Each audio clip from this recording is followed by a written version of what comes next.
All right, so good evening, everyone. Welcome to the July 11th meeting of the Waynesboro Area School District Board of Directors. Please stand for our pledge.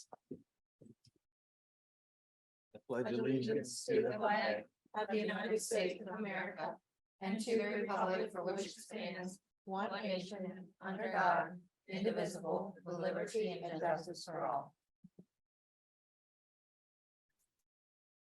Okay, let's go ahead. We have a few board members out. Let's go ahead and start with a roll call. Okay. Mrs. Harold? Here. Mr. Marvin? Here. Mrs. Strite? Here. Mrs. Sullivan is not here. Is she on?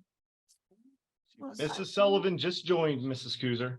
Okay, I was gonna say she was. Mrs. Fortney? Here. Mrs. Zimmerman? Here. Dr. Royer is not here. Mrs. Miles is also not here. Mr. Smith? Here. Okay, thank you. And so let's go ahead and get a motion to approve the agenda for tonight's meeting. Do we have a motion? Move to approve. Second. Okay. Any questions, concerns? Okay, all those in favor? Aye. Any opposed?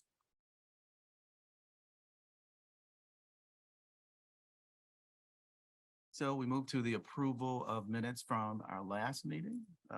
That meeting was June 27th. Do we have a motion to approve? Move to approve the minutes. Second. Okay, all those in favor? Aye. Any opposed?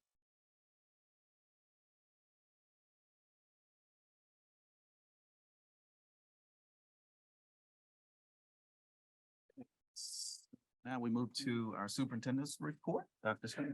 Thank you, Mr. Smith. So just want to recognize that our senior students continue to get scholarships. Just recently, 3 of our WASD students were awarded $2,500 from the county commissioners. All 3 plan on going into the nursing field. I believe there were 6 presented in Franklin County, and 3 of them were secured by Waynesboro seniors. So big congratulations to them.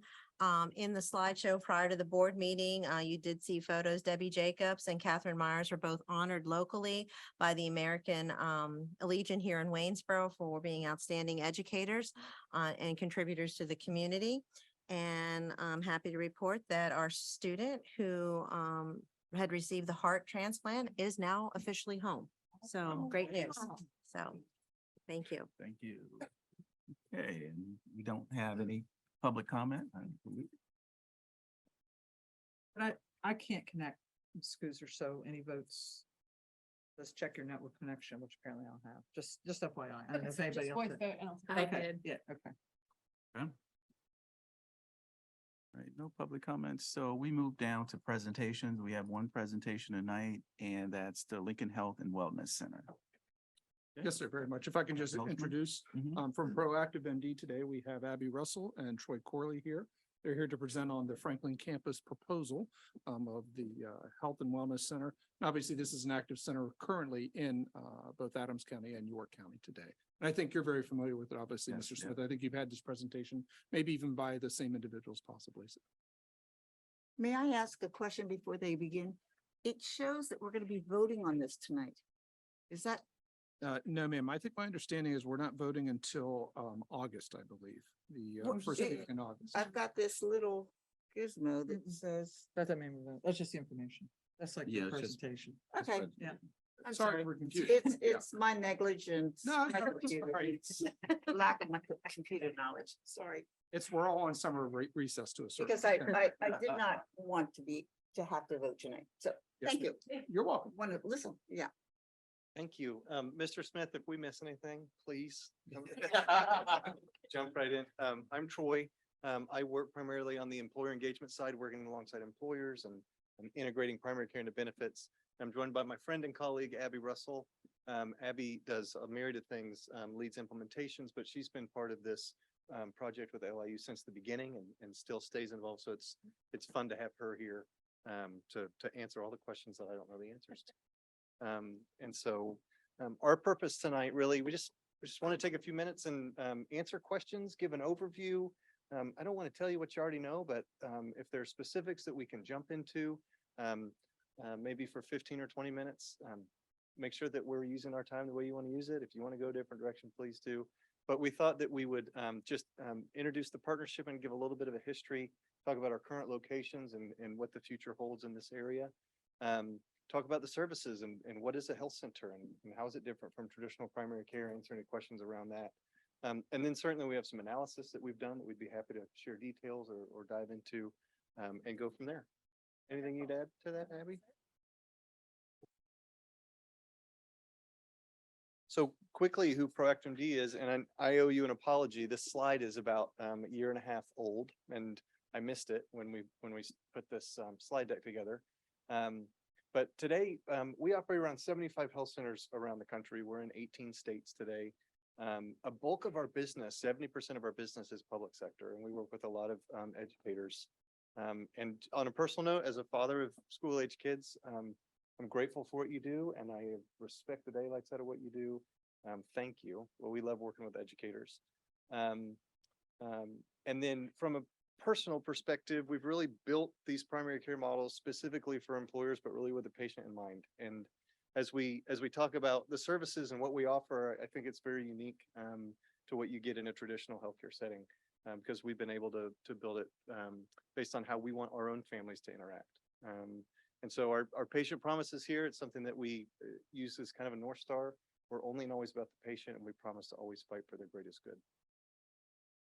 Anything to add? Abby and I are from the upstate of South Carolina area, which is where our corporate headquarters is. We also have an office in Terre Haute, Indiana, and one in Denver, Colorado. And I mentioned that we're in 18 states and continue to grow. Go ahead. I'll chime in. So a little bit, as Troy mentioned, history. CBIZ is a clinical consultant that LIU 12 contracted with when they decided they wanted to go down this road of identifying a health center partner. And so they partnered with CBIZ to start an RFP process. They performed these studies for LIU 12, as well as employee interest surveys, our population, and then started the RFP. And we've remained in partnership with them throughout this. They continue to support LIU 12, and they will be a part of any partnership with the schools that join a part of the Lincoln Health. And they support mainly from a marketing perspective, but also as an advocate for you, the employer, and for LIU 12 to just hold us accountable, make sure that we're doing right by you guys as well. We've really enjoyed working with CBIZ. Erin Eason is the lead consultant for that group. She would have loved to have been here tonight, but she, as well as Brent Kessler, who LIU 12's business manager, both wanted to be here tonight, but they're both otherwise engaged, hopefully doing something fun, vacation. But so they regret their absence here tonight, but just wanted to make sure we spent a little time on understanding who CBIZ is. We are going to share a little bit of information about the employee interest survey that they helped conduct with Eric's help and some of your human resources team's help. So again, that background, I touched on some of that as I shared that timeline. So we were able to open the health centers for York County as well as Adams County, which is in New Oxford, and the other is in the York. Opened those in February of 2022. As you see the timeline, they actually started this process in May of 2018. Introduce a pandemic and things get delayed real fast. So we had some concerns around doors and getting the building open with doors. We weren't able to pass some fire codes. So we got a little delay there, but we opened in February 2022. And then I think Mr. Smith is aware we actually were able to just share with the LIU 12 board the summary of their first year of services, March of 2020 to March 2023. And really had a successful first year, really exceeded expectations in that regard. So we're really pleased and excited to be able to partner with other schools throughout this process. And we'll talk a little bit about those campuses and what that looks like support-wise, but our goal is to continue to approach other schools in the LIU 12 intermediate units that we are able to expand these health centers. You want to talk about the different locations? Sure. So I mentioned New Oxford campus.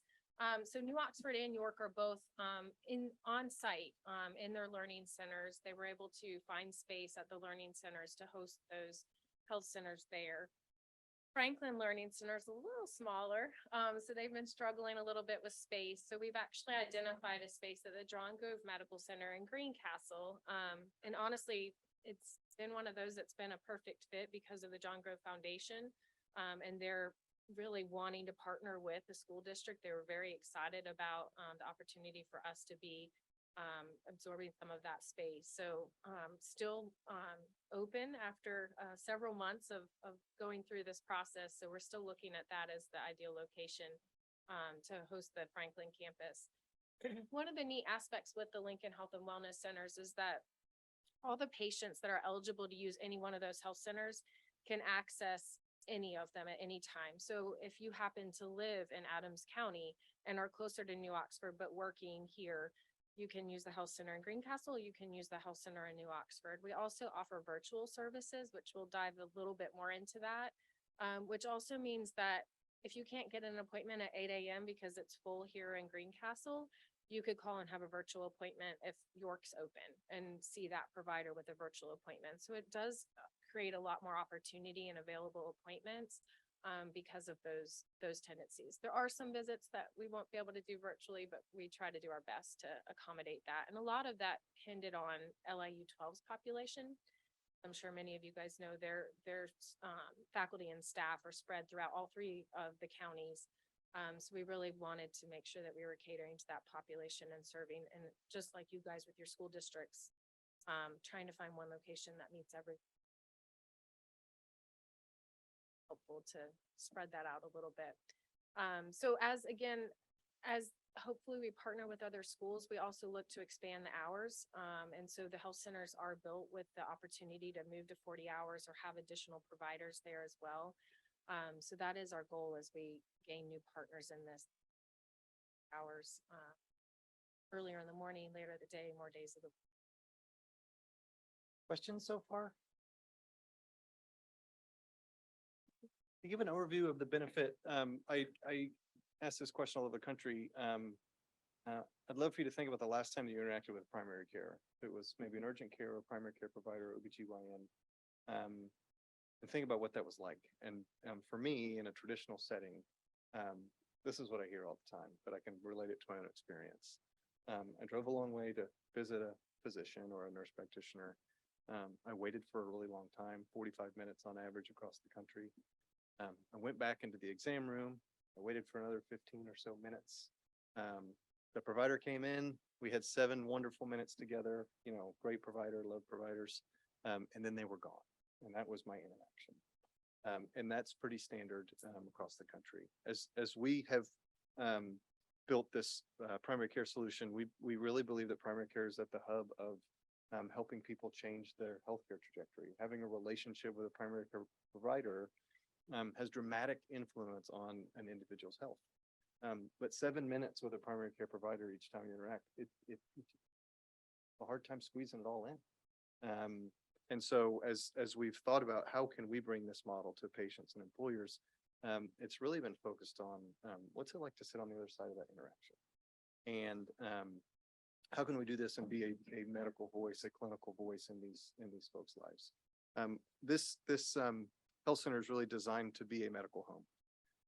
And we do all things primary care. So preventative care, acute care, so sinus infections and things.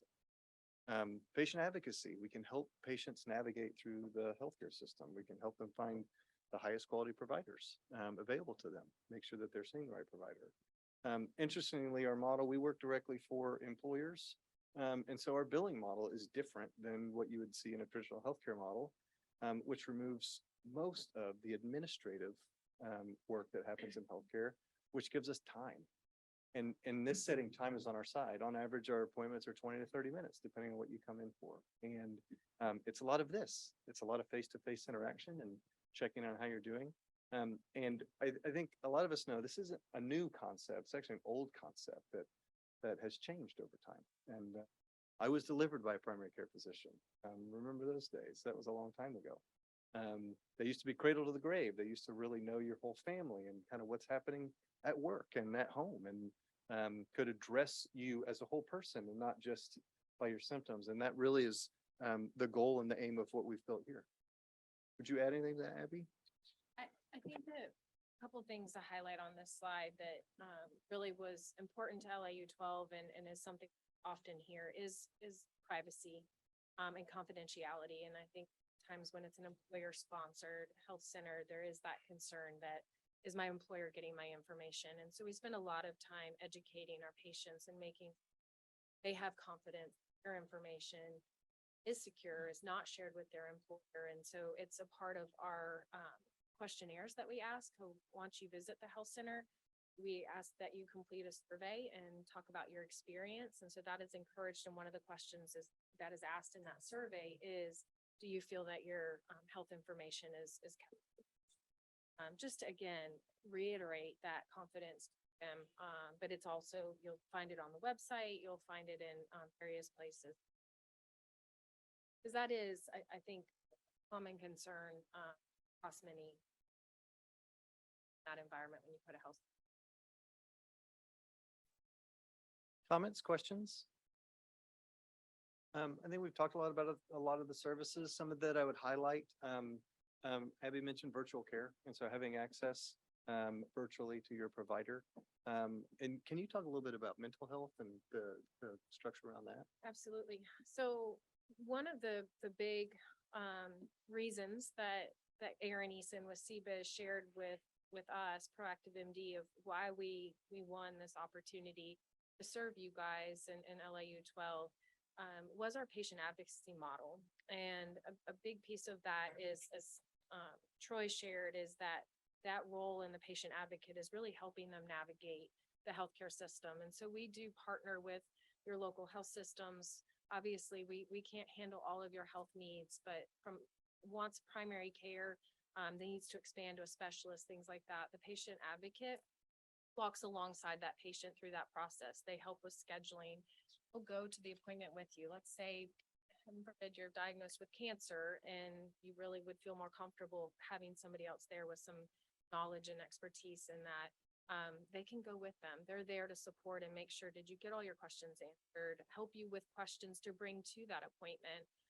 The other thing that LAU 12 really liked and wanted to ensure with the patient advocacy role is counseling.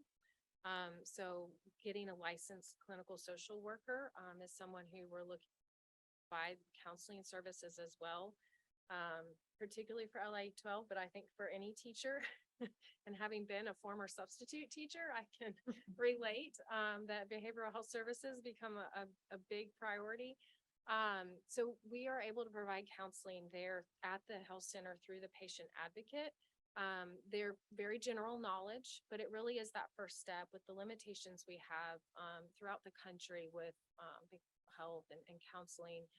That really allows someone to help again with that navigation and maybe don't know where to start, but it also gives them someone they get to know and have a relationship and form a comfortable relationship with that they can communicate and maybe aren't willing to take that step to go see the counselor yet. But once they have that time with that patient advocate, build that rapport, that patient advocate is then able to help say, I think it's time to take that next step. So we've really, and that's probably been what was really highlighted the most for LAU 12 in that first year was that role and the assistance they provided to faculty and staff. We do dispense medication on site. We do labs on site.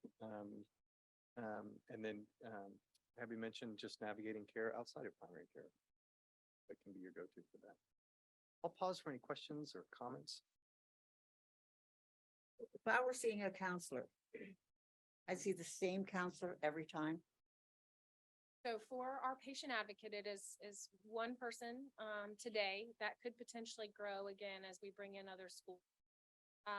Or as we even increase the engagement with the health centers and utilization. But yes, we have one patient advocate that's serving that population. Now, again, they're not specializing in eating disorders or in depression. So many times they are going to help get you with a specialist, but for general counseling and really that first step, that is that main person. We also, I'm not sure, I assume with LAU 12, you probably also use WellSpan EAP. As we part have of the a different benefit, you have a different, Yeah, okay. but we do have an EAP. Yeah, so we also partner with any resources that your faculty and staff would have available to them as well to make sure that we're leveraging those resources that you already have and are paid for. making sure that they're going to in-network providers and network counselors, things like that. But again, to get somebody who's specialized and be able to serve everyone, we just really wanted to make sure that that licensed clinical social worker is someone who can at a base level foundationally help someone and help them make those next steps. Does that help answer? That does, that you'd Okay. have the same person. Yep. Every time, but the primary care physician, you'd probably not have the same person. So today we have two nurse practitioners that work York and New Oxford. And we would be hiring a third nurse practitioner for this Greencastle location for the Franklin campus. They're 20 hours right now for all three campuses, 20 hours each. As it grows, we do try to find a provider that might be willing to increase hours, but at the same time, there is a huge advantage to bringing in a second provider for those 20 hours.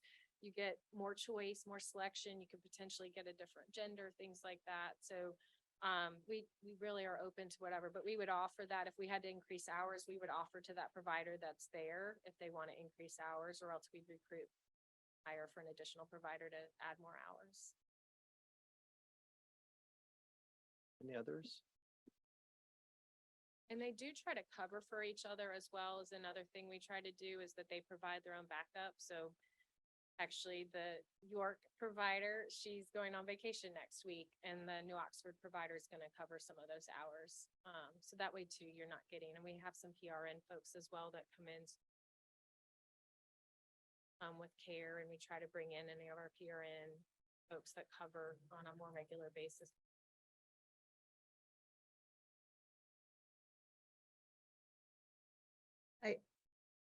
I guess the reason I'm asking these questions also is my husband's a dentist. Okay. I'm very familiar with corporate dentistry. Oh. And corporate dentistry is not good dentistry. Huh. So hopefully corporate medicine is much better than corporate dentistry. So that's, I have to say that, you know, that's where my background is with Sure. corporate dentistry, which is poor, and hopefully, and this is a corporation, correct? Correct. Yes, and so, you know, hopefully this is totally different than what I have experienced in dentistry. May I ask the uniqueness that made it poor? What were some of the key things that you felt were? The poor, patient comes in, is diagnosed with things that they really don't have to have done. Diagnosis is done on the spot. Oh, guess what? We have time right now to start your work. Anyway, Yeah.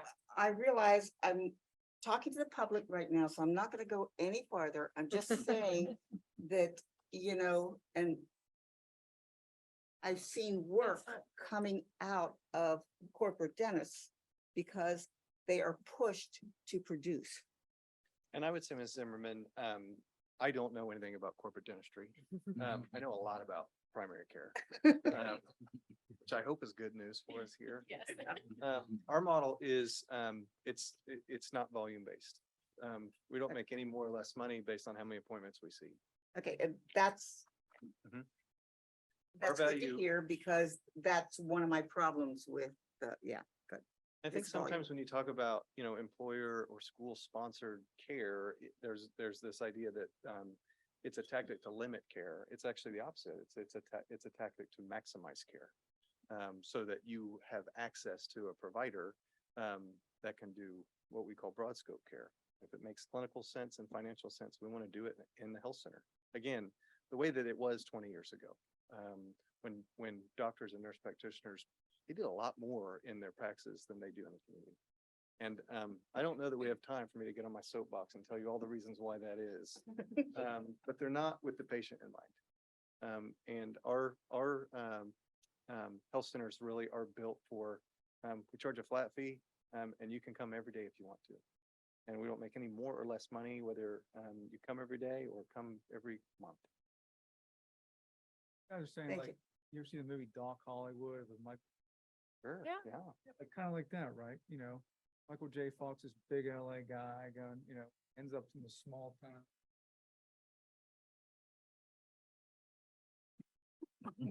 I'll call everyone. Michael J. Fox. It's like the historical Back to document. I'll look that up. I'll mention a few things briefly. We did have a lot of background information to see if this was a good solution. And we heard from a lot of your people that they were very interested in this type of care and that they are interacting with urgent care and primary care, and that definitely be something that they would be interested in. We also did some geomapping to understand. I mean, Abby mentioned, where's the best place and where do our people live and where will they access? And so you can see here, and I believe we're happy to share these slides. I think Where the folks have access.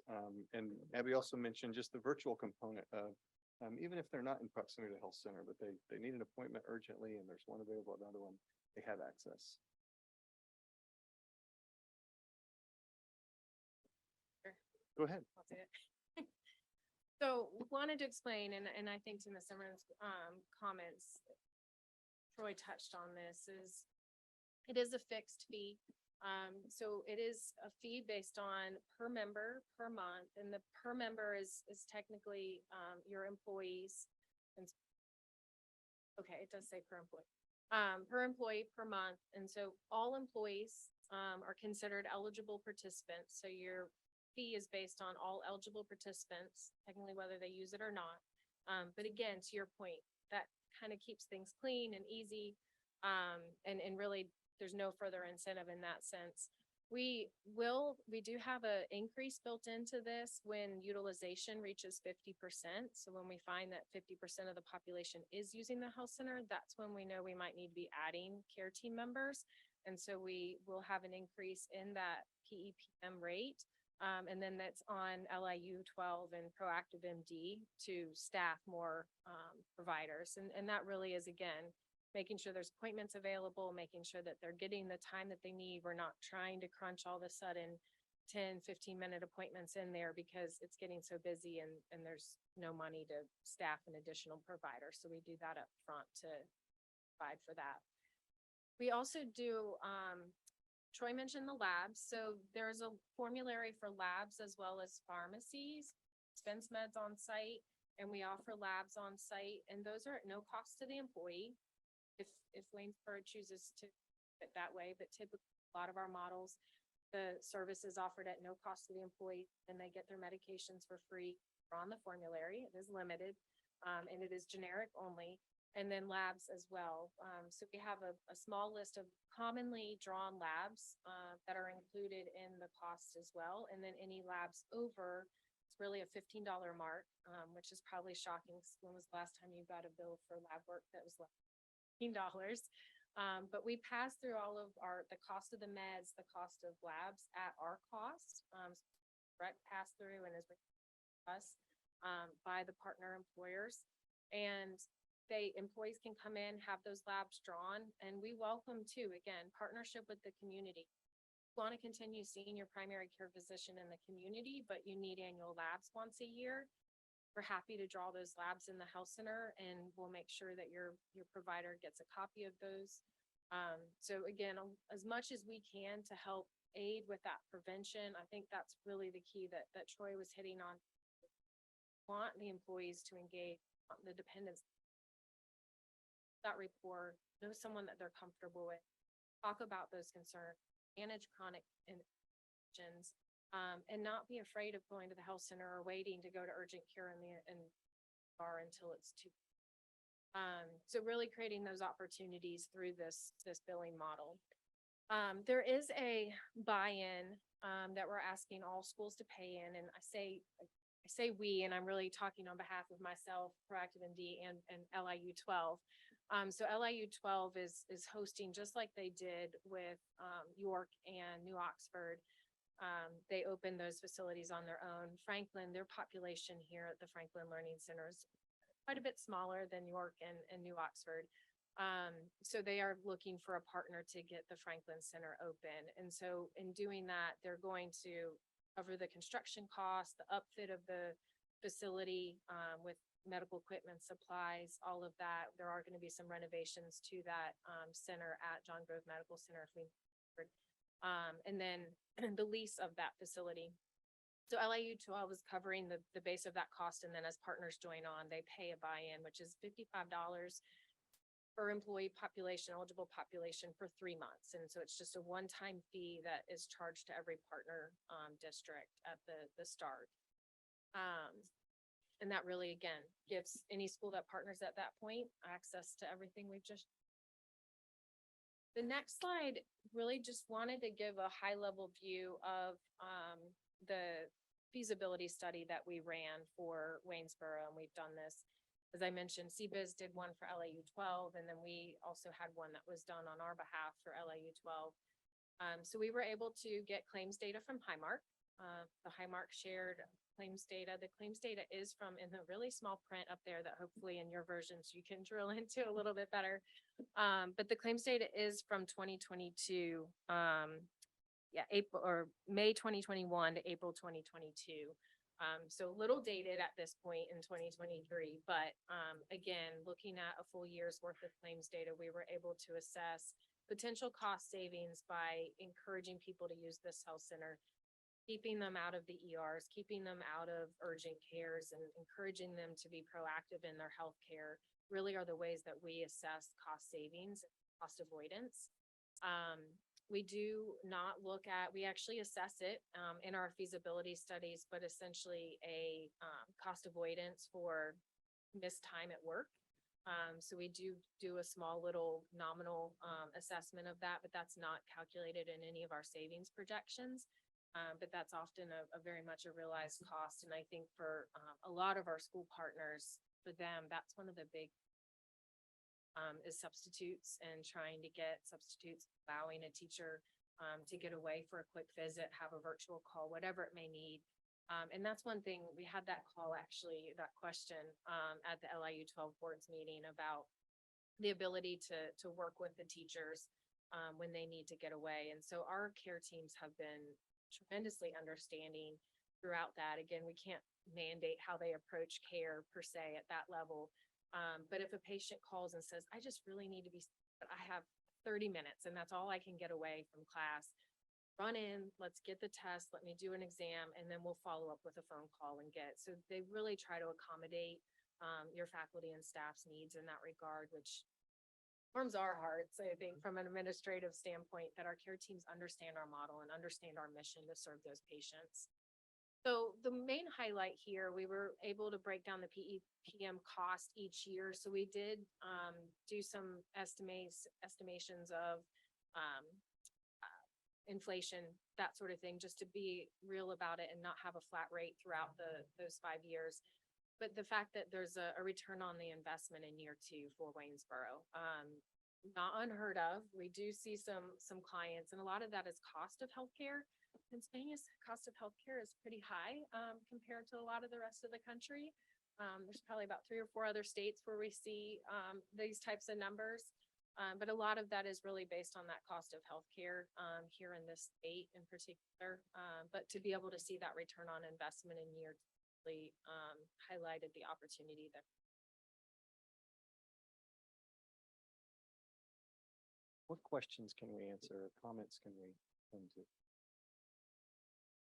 So I think some of my questions you kind of touched on a little bit on like hours and availability.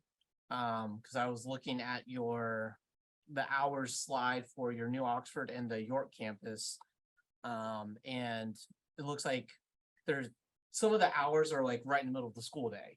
So then like talking about accommodation, we would then have to fill in a sub and that sort of thing. So like how were those hours chosen? And then like my assumption is that people are actually going during those hours then versus like later in the day type of model or early in the morning or even potentially like a Saturday sort of thing, which is not as common, but.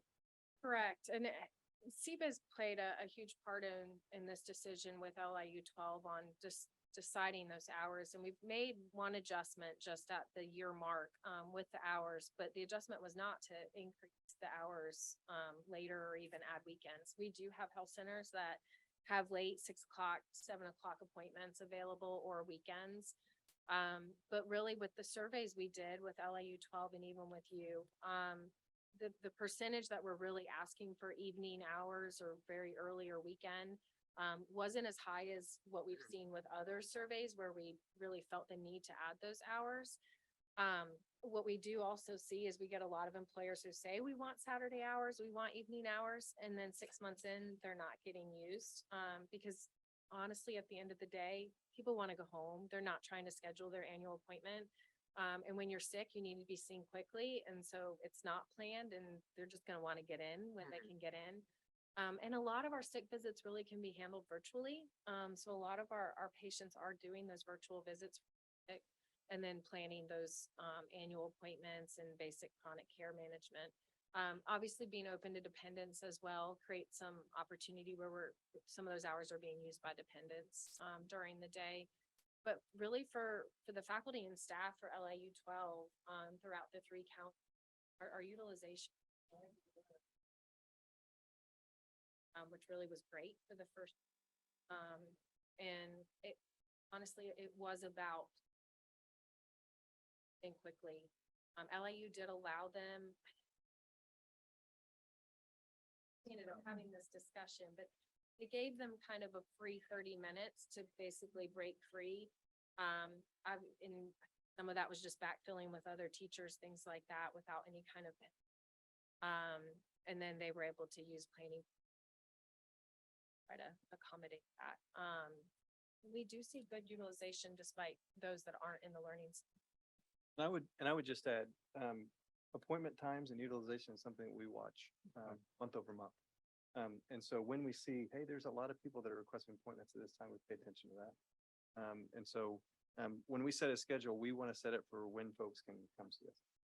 If it makes sense to have a discussion about how could we might add, or like, certainly that is a discussion we're open to having. Early morning appointment. The Popular. most desired, exactly. I think for a lot of the schools, earlier hours do tend. So I think I'm just thinking about location, Yeah. you know, where, Yeah. you know, 15, 20 minutes. Yeah. Where, you know, a 30-second window, we have to build in travel time. Sort of thing versus some of the other locations where they might be present. Well, I will say as the leading partner in the Franklin campus, I think Eric can negotiate quite a bit of say in the hours in conjunction with Brent. Whatever works his for our team. employees. So. So, and it is, they're decided in collaboration with you guys. It's not something we honestly do other than using the survey data and what we just know from our experience. So we're certainly very open, and then we would recruit based on those hours, so. And kind of to play off of that a little bit too, we actually have some nice flexibility in our collective bargaining agreement. So for example, our teachers can actually take 2 55-minute leave early or come in late with approval. They can also do 2 additional ones with not during the school day, but during that additional time, either before or after the school day that they're doing coverage. And then they can even take their sick time in 1 quarter day increments. So when you start looking at some of those different pieces, that does help a little bit with Mhm. flexibility in hours, but good question. Yeah. How does a person make the appointment? Yeah, great question. So we have essentially 3 different opportunities. They can call in. So we have a phone number that actually is one phone number for all 3 locations, and then they are choosing that same scenario. And then they can choose which location they want from that point. Call schedule, basically let them know. 9 times out of 10, we're answering the phone immediately. Have to leave a message. We also have online scheduling through the portal. So they can get online and schedule through the portal. They can also send a message through the portal if they feel like the online scheduling is limited to certain types. But they can schedule immediately as long as it's 24 hours advance notice through your, just like WellSpan might have a portal. We have a portal that you'll access. You'll be able to results from that. You can schedule appointments, see lab work, message your provider, very similar. And then of course the messaging feature, if you're kind of like, I don't know what to do, but I need help, you can message in our Thank you. communication same day. Are there other local school districts looking at the Greencastle location? Not, yes and no. So Greencastle and Tuscarora have both expressed interest, but at this point are not committing this year. So I think that's some of the big push for Brent, and the rest of the team is let's get it open, and we know it's been successful in York and New Oxford, and so I feel like if we can just get it open, these would join on. And then there has been some talk from some of the other schools that are not a part of the LIU 12, that have not joined the Lincoln Benefit Trust, I should say. And that they would have a different structure, since they're not a part of the trust, but that we would those, particularly since we've given that opportunity for the other schools a part of the trust in Franklin County to, that we could open that up just to, again, get the hours, start partnering, work. That, Brent's in discussion.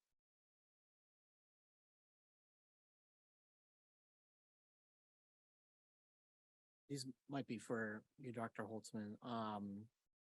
Per employee per month, that does not include part-time, or is that only full-time? Right, so good question. So, this is only available for employees that are currently receiving our medical benefits today, because that's really the offset savings. Now, there was some other conversations. I think we had board feedback that ultimately, if this is the proposal and the direction we go down, that, I think we've investigated, and we've talked to the IU about this before, I think a little bit, of the idea that, ultimately it'd be nice if we can maybe even have our part-time employees using this, because they're not currently receiving our medical benefits, but there's obviously a need there, and the cost for us to provide medical benefits themselves is rather expensive. So there was some discussions previously about maybe potentially down the road, if this is the direction we go, that we would try to open that up and that our part-time employees could go. Again, a nice benefit for, it may not. Thank you. I think then my big questions are probably around sustainability. Because if we are the lead partner, but we're the only one for the first year, how do we measure sustainability? And then how do we measure then the cost savings in current years? So like if we are the only school partner for years 1, 2, and then partners don't come in, additional partners don't come in until year 3, what does that look like for us in terms of like measuring sustainability, measuring appointments, that sort of thing. So because it all sounds good. Unfortunately, I'm a banker, and so a lot of it comes down to dollars and cents. And so what makes it sustainable for recognizing that year 1 is we have to do all that front and startup cost. Right. Year 2, we still don't have additional things. What does that look like? So is the model assuming additional partners coming in? Okay, so this is just, Correct. we are the only ones. Yes. Okay. So we had another rendition that did include Tuscarora at the time, and it hoped even back in the fall was Green Cap. So that study and those numbers have been revised to just be for Waynesboro. It is Okay. just that population. It is just, as Eric mentioned, those that are on the medical plan today. So it is very specific to that. So from a sustainability standpoint, I think a couple other things to note too from LIU's perspective is they're signing a 5-year lease if this moves forward with John Grove Medical Center. And so contracting is also being tied to that year term timeframe. But what we also have done as partners for LIU and for you guys in the contracting side of things is trying to coordinate the contracts so that they align with that. But also if there is any type of situation where all of a sudden you are unhappy with us, which we hope will happen, there are outs in the contract clauses, obviously, but that then separates you guys from, so LIU is purchasing the facility or leasing the facility, so it's not tied to us. So just creates, again, that sustainability model for the model to work for you guys, even if you us. And so there's, I think, a couple that side of things. I think my last question then is how is the cost avoidance being measured? Because and correct me if I'm wrong, Dr. Holtzman, if I'm remembering some of the medical cost data we've received over the past couple of years, the majority, of our costs are like 10 people, so to speak. And cost so like, savings, yep. if the majority of our medical cost is in a small sample size, where are these cost savings coming from? Sure. Yep. So we evaluated office visits as well as ER utilization. Let's break this out. It does. And I know, Eric, not everyone received the detailed feasibility study. Is correct? The board did. The yes. board did, okay. So in the feasibility study, there is a breakdown. It's a 3-page Yep. first page with, so that's really where we look at gross savings. So you'll see the biggest gross savings is in facility costs. Mhm. Which unfortunately is again another way that the healthcare companies are making money, is when you're having these services done, there's charges on top of that. So if we can remove the amount of people that are using the emergency rooms, the amount of people that are using those urgent cares, that's reducing those costs, but also accompanying the facility cost. And then labs and imaging as part of that as well. So hopefully, again, kind of to your corporate dentistry example, which I am no expert in either. But what your health systems commonly do, and I'll say this because I worked for a health system in South Carolina for 5 years, as Troy knows, it's where I went to the dark side for a little while. And that's why I came to Proactive MD, because again, I wanted to serve the patient. And what I was seeing was the cycle where we were putting, I was sales and marketing director of a corporate health model for a health system. And we would put a primary care doctor or nurse practitioner into a workplace, but they were supposed to send them back into the health system for all of their care, even primary care. So they couldn't even adopt that provider as their primary care provider. They were just feeding their system. And so those are the ways that we're able to help mitigate some of those costs, and where we're calculating those savings above and beyond really just carrier opportunities, things like that, where you do have some rates that are negotiated through your carriers through Highmark, but it's looking at that. And then of course, many times your first year, your costs go up because we start to realize certain chronic conditions. We get people on medications that need to be on medications. But if we're managing those chronic conditions, getting them under control, to hopefully not visiting the ER as much because they are managed, and we're doing things early. To your point with the high cost claimants, sometimes you're, a preemie baby is most commonly your high cost claimant. They're going to be on that list no matter what.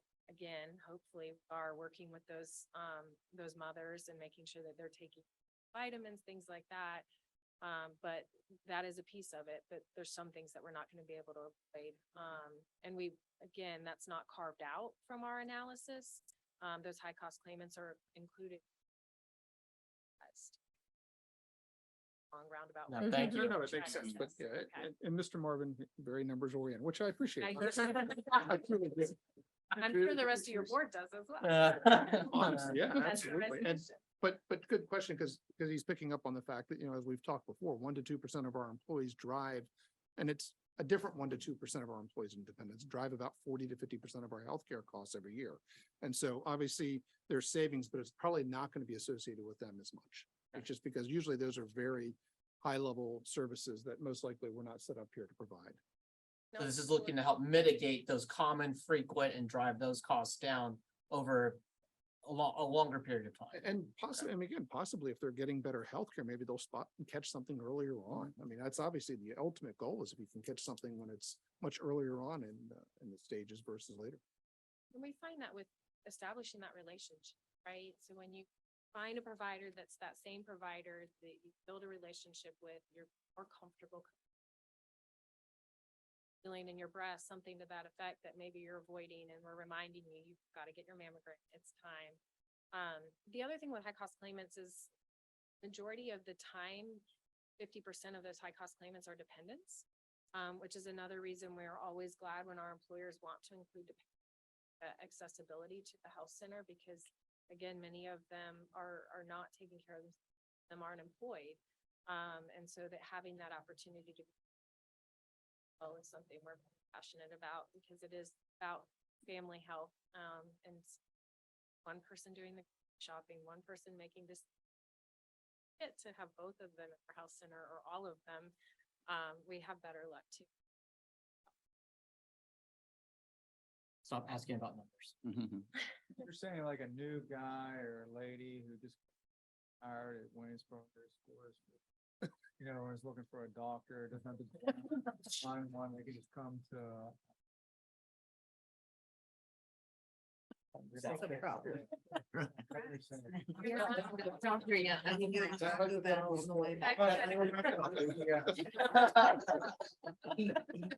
Let's say this hypothetical employee had a spouse as well.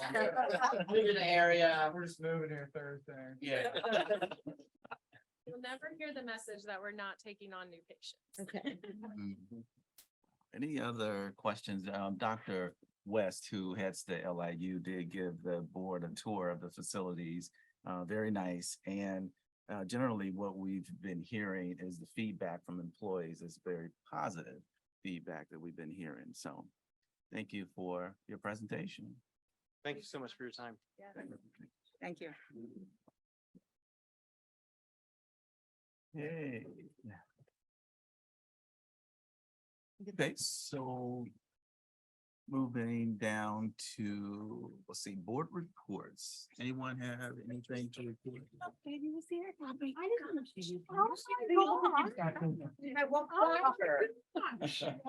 Sorry, Mr. Smith. Yeah, I saw when she came in, so. Oh my God, you didn't even see her. Mother of the year. Wow. Guess I can't. Okay. Okay, so Board reports. board reports, okay. Policy committee, anything from policy? Is anyone? No, Dr. I Wood? believe that we are, I'd have to double check, but the July meeting is postponed. And so we'll be meeting in August. Okay. Academic, We're not meeting in July, right, No, Dr. Sternheim? So it'd Yeah. be in August. I think they're gonna stick with the fourth Wednesday, let me, Okay. I think. I believe it's the 31st is what it's scheduled current, or 30th, whatever the So third thing. the last Thursday. Thank Okay. you. and the facilities meeting is scheduled for July 18th. 5:30, right here in this room. Anything else for facilities? Budget? We'll meet in the fall. We're still, Dr. Holzman stepped out for the presenters. Correct me if I'm wrong, maybe Dr. Stern, you know this, we're still waiting on the state to pass their budget though, is that correct?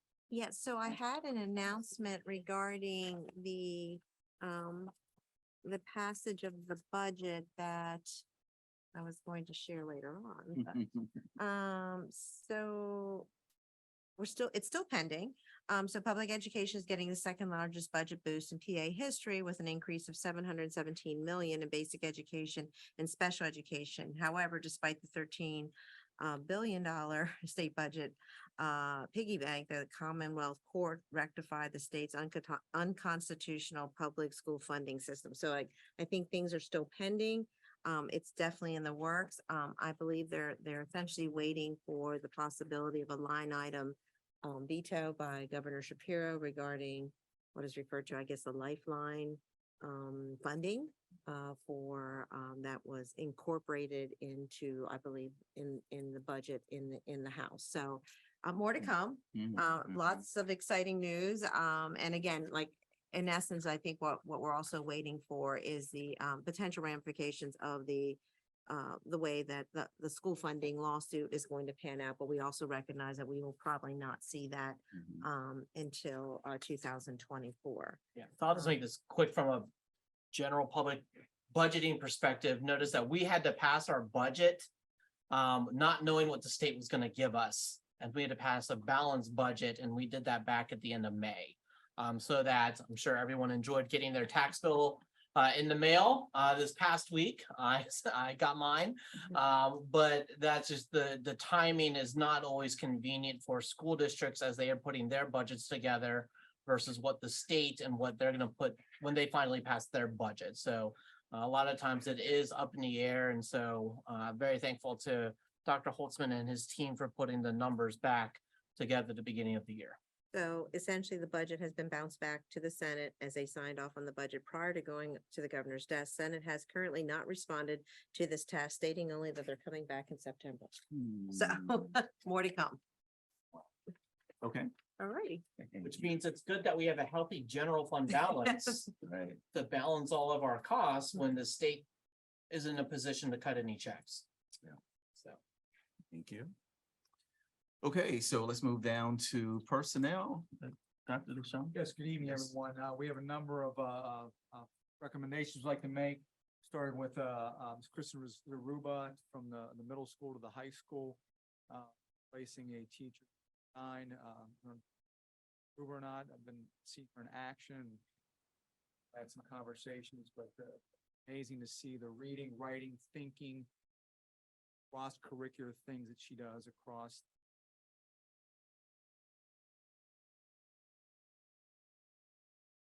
was glad, but I know that Mr. D.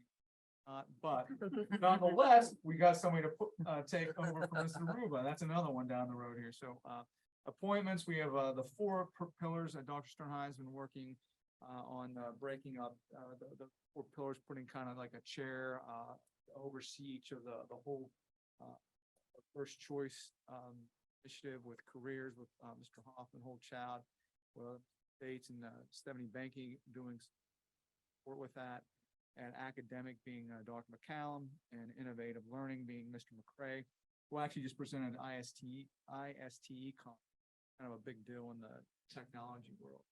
That and that was that. It was Philadelphia. Nick, was it in Philly? Esty was in Philly. and Okay. Mr. Erickson was there too and sent us some really great photographs of Mr. McCray up on the main stage with some fancy graphics in the background, right? Mhm. Also, Michaela Robinson, asking to move forward into parents' position who just on, Tyler Stoner, who is our girls basketball coach, adding him to some assignments at the high school. Mr. Lighty, extracurricular work, and April's passion for some. We're also recommending Deb Forster adjustment. And then we also are recommending Miss Kristen Adams in there this past year and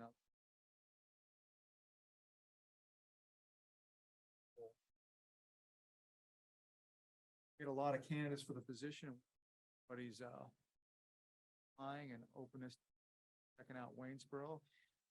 Good place to check out and land, and Ms. Adams is happy, I know, so. And Jessica Paulselius, we're her for the social studies position, Mrs.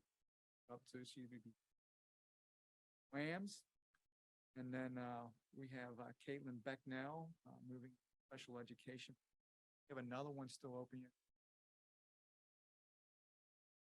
You guys did some today. Something else. Your Okay, educators. and then last but not least for this evening, we have Mr. Casey Hoover, health and physical education position. Number of folks also applying for that. We thank them for their interest in Waynesboro. Mr. Hoover, that on top for us as a pick, so we're recommending that you or in the process of continuing to other positions that Okay, all right, so the motion is to approve the personnel as listed. Do we have a motion? Move to approve. Second. Questions? No questions. All those in favor? Aye. Any opposed?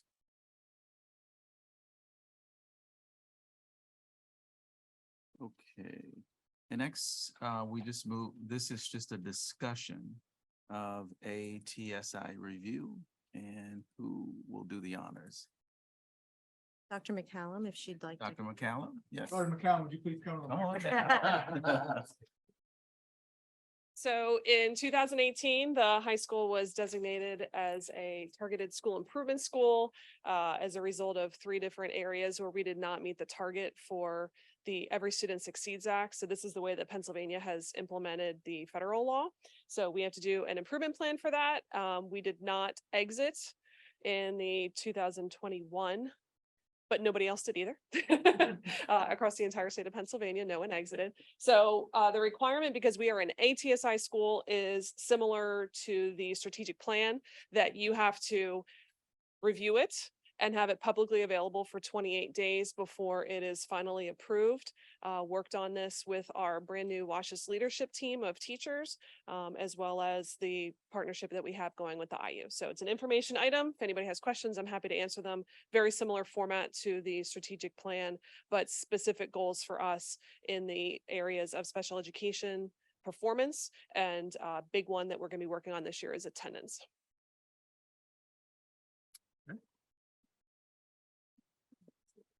Any questions for Dr. Well? Right, so next, school dentist contract. Dr. Oh, is that? Yeah, I Okay. believe, so yes, this is our annual renewal for, school dental, contract with Blue Ridge Dental Care. So the recommendation is to approve this agreement for the 2023-24 school year. Okay, is there a motion to approve the contract? Move to approve. Second. Questions? Okay, all those in favor? Aye. Any opposed? Next contract, Laurel Life Therapist, contract. Thank you, Mr. Smith. This is for the Laurel Life Services for 2 full-time therapists. Currently, they are servicing students in 5 of our schools, servicing students predominantly at the middle school and the high school. Unfortunately, in the past, this service was essentially provided to the Waynesboro School District through an agreement essentially free of cost because most of the therapists or the therapists at that time were billing strictly from medical access. Unfortunately, that model no longer exists. The allotted amount is not to exceed the amount noted in the agreement. That is in the budget and that was utilized in the past to pay for our what we refer to as our mental health support counselor. So unfortunately, in the past, we were able to have 3 people servicing our students. With this agreement, it will only be 2, but not to exceed the cost in the agreement. So we're hopeful that we will continue to continue a very positive partnership. With this, the criteria for therapists is a little different in the past, and there is a possibility that they can continue to bill not only medical access, but private insurance as well. So I believe last year, the 2 therapists were seeing 104 students around that amount in the Waynesboro School District. So this is the continuation. And what Laurel Life does, just from the board's perspective, they actually see the students in school. So they come to all the elementary schools with the exception of 1, I think, at this point, and the middle school and the high school. So they it obviously facilitates counseling sessions. We not necessarily excited about missing any type of school, but ultimately we want to make sure that we are addressing the mental health needs. And if we're able to do that in a school setting, and I recognize, or we all recognize that parents very much appreciate that as well. So recommendation is to approve the agreement for 2023-24 with Laurel Life. Okay, is there a motion to approve the contract for 2 therapists? Move to approve.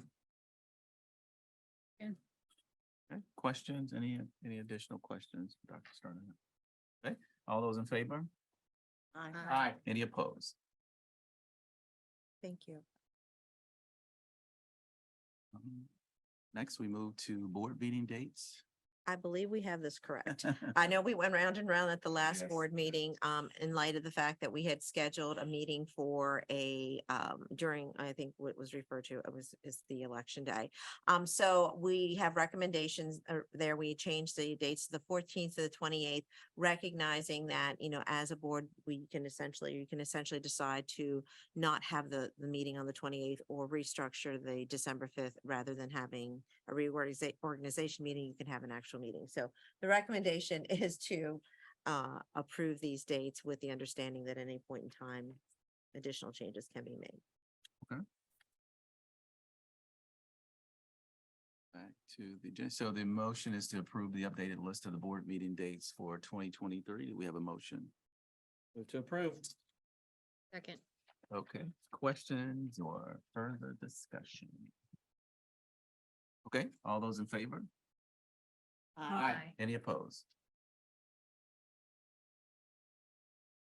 Okay, and next, Franklin County Transportation Contract, 23-24. Dr. Holzman.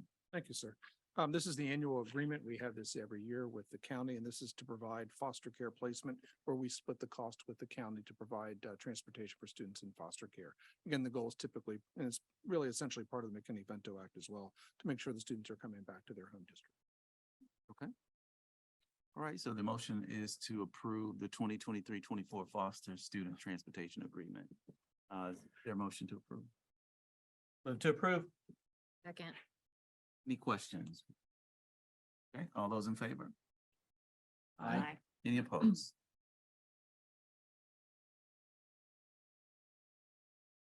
Okay, motion carries. And next, Leader in Me PCCD grant. Yes, sir. Yeah, we're asking the board to, I know it's been on the docket and discussed.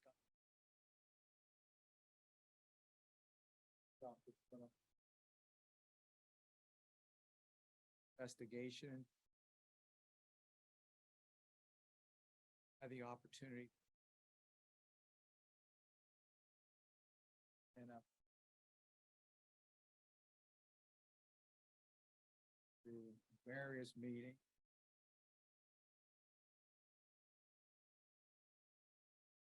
Dr. McCallum,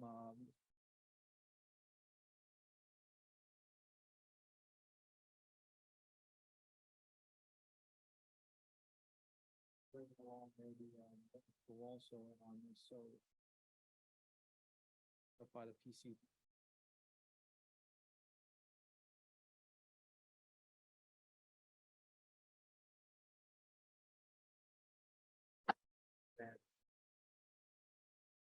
Dr. DeShawn, could you move your microphone towards you? You're cutting in and out. Sorry, Mr. Thank Eric, you. I apologize about that. Usually I project my voice a little bit louder, but I apologize. I'll start from the beginning. It was 10 minutes ago I start, so I'll give it another 10 minutes.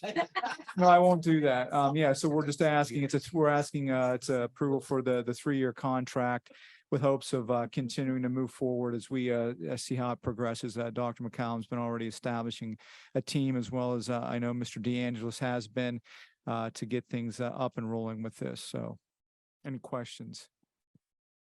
What does PCCD stand for?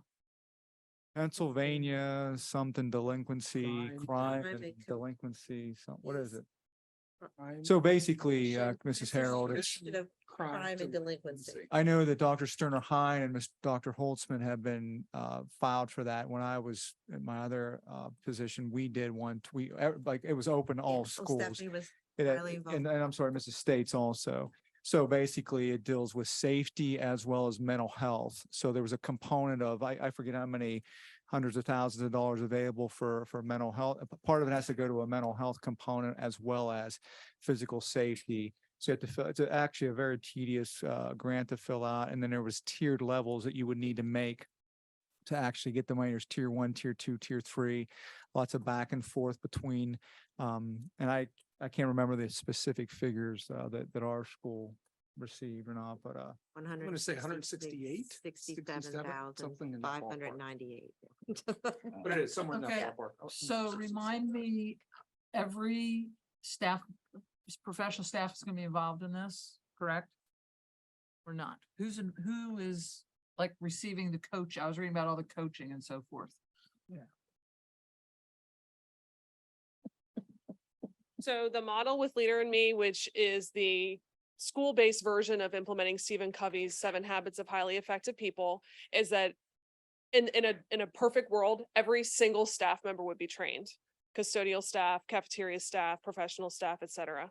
So for us, we will have all of our professional staff trained, looking at getting that done in November. So we have some time to get the school year started with block scheduling and things like that. And we're actually going to be like getting started this year, but the training will continue into next school year. So it'll be kind of a soft implementation in January, and working on some models on what that would look like. We will get a coach, and that is her only job, is to support different school districts in implementing Leader in Me. She's a former school counselor and she's based out of Lancaster County. So we've had the opportunity to meet with her as well. And Mr. DeAngelis, like, so Mrs. Harold and all board members, considering like the middle school going to be like a 0 year. So there's also like a technology component to it with curriculum online and so forth. But then there's also the mini lesson interactions that go on within the classes too. So the thing is, we were trying to build sustainability coming up from the middle school up through to the high school with that. And so when we approached Mr. DeAngelis about that, he was very interested in it. And again, we went through a lot of different meetings and discussions and gatherings, and we have met with the coach kind of like, just to talk about some things moving forward. So the workshops or the training is mainly in service days? Is it after school? Is it online? So there'll be two different types of training. They call it a lighthouse team. So we will have a lighthouse team of staff members as well as a lighthouse team of students. And that is kind of the group that's going to be facilitating the implementation. So with your approval of Miss Benke as part of the whole child pillar, that'll be something. She'll be kind of like the leader of the lighthouse team of teachers. That'll be like a volunteer situation for them. And then with the students, I think what Dr. Sternerheim and I started last year with our WASHS roundtables, it'll be a continuation of that. I see the students who are involved with the VEDM being part of that as well, with the mindset of every single person has the ability to be a leader, whether they're a leader of our school, whether they're a leader of themselves, whether they're a leader of their class, and how can we foster that within our students so that we have an even better community than we have it at the high school. And I think that our attendance data, I have 243 special education students last year, 110 of them were habitually truant, which means that they missed 10% or more of the school year. So no wonder they're not doing well academically. So if this team can help everybody feel supported and feel welcomed, that's ultimately what we're hoping to do. So there will be the whole staff trainings will take place during the in-service days. And that was part of what I've already kind of penciled us in with our trainer. So we have that planned out. The lighthouse team will have to be like a substitute teacher coverage kind of thing during the school day. So there won't be anything outside of the contracted workday, unless with Miss Benke's leadership, they want to have meetings after school. And I think we'd be talking about, whether we could compensate them with So paid ultimately, money. then some kind of session would be held in the what's your advisory time called? Yeah, we're gonna call it PLT, PLT, personalized right? learning time. Yeah. Mhm. So how often would that happen? That's what we'll be working on with the Lighthouse team. So there's 4 years of curriculum from Leader in Me, and it's based on doing it an hour a week. I don't have that. In other districts that we spoke to, they shut down instruction in a content area once a week, and they felt like they actually got so much out of it that it was okay that they missed that instructional time because it saved them time in other areas, like the disruption to class. They had a huge reduction in disciplinary issues because the students were getting along better. So for us, we're looking at doing it during the PLT time. My vision is that it would be no more than once a week to get started, and they have plenty of schools that do it that way. So 1 year curriculum would take us 2 years. And for us, it's going to take longer than that because we're not even going to be officially getting started until January. So the way that they have everything structured, it's very much based on what your school needs versus trying to force you into an implementation model that they want you to be into. So I appreciate that flexibility. And if I could chime in and just piggyback, I know Mr. DeAngelis, the vision for that is during the wind time, during the wind periods, moving forward. But also furthermore, and I know I've shared this before, and to back up what Dr. McCallum is saying, when we do invest time up front with students and leadership, and just like, the mental health piece. And again, we've had these conversations about the relationships. There's no research that does not show or indicate that it does make up for things in the end for the time that you invest in that up front. So, and also, as Dr. McCallum said, like Stephen Covey, this isn't some like flash in the pan kind of thing. I mean, Stephen Covey's been around like forever, and this continues to be the case. I actually worked with the Franklin, the children's one, the 7 Habits of Highly Effective elementary students. But I have the book upstairs. I shared it with Dr. McCallum and Mr. DeAngelis and used it when I was in State College, and it's effective, and the kids are able to really relate to it. And but anyhow. Any other question? Yeah, I appreciate the way you all are structuring your training. One particular school district, I'm not gonna mention any names, just had folks to do it over the summer break. They paid them for the training on their own time during the summer. And then when school started, that was kind of like it. Okay, did you train over the summer? Well, Mr. Smith, the thing about it is, and I've had many conversations with Dr. Sternheim, Dr. Holtzman, and Dr. McCallum and Mr. DeAngelis. This is something we don't want to just use this grant money for and then budget money for and then say, hey, in 3 years, we're done with it, right? Because teachers don't want that. How many times these new things come along, it's the new flashy piece of gold or silver or jewelry. This is great, this is neat, this is going to be great and awesome. In 3 years, you're done, and then you're moving on to the next thing again. So we certainly want to build sustainability with something like this and continue to move it forward, like you said, and distribute that over time, not just a one-shot deal. So that's so much of like professional learning. You get this sit and get, and then you leave, and so you want to keep moving it forward, And like I said, the training is not only good for staff, but actually it's pretty good for students too. I mean, yeah, so it's. And I apologize if I could also just chime in, not only that, not only just for school, but the transferability to life in general. It's just not just, but so I think that's the power of it also. Yep. Okay, and so so the motion is to approve, what do we do? Motion is to approve Leader in Me agreement. Do we have a motion? Move to approve. Second. Okay, any other questions or comments? Right. All those in favor? Aye. Any opposed? Let's see, we move down to financial business and purchase orders and bills for payment. Dr. Holzman. Yes, sir. Thank you very much. We have board bills for payment just for the general fund. The food service does not have anything for this board meeting. And that's a function just of the timing in the summer program. And then we have additional requisitions here. Again, these are the requisitions that we go through with the budgeting process. Some of the departments take a little bit more time to put items in depending on the needs and what's going on in those areas. But we'll still continue to see these probably for the next meeting as well, I believe. Okay, so the motion is to approve the purchase orders and bills for payment. Do we have a motion? Move to approve. Second. And any questions? Okay, all those in favor? Aye. Aye. Any opposed? Thank you. Okay, thank you.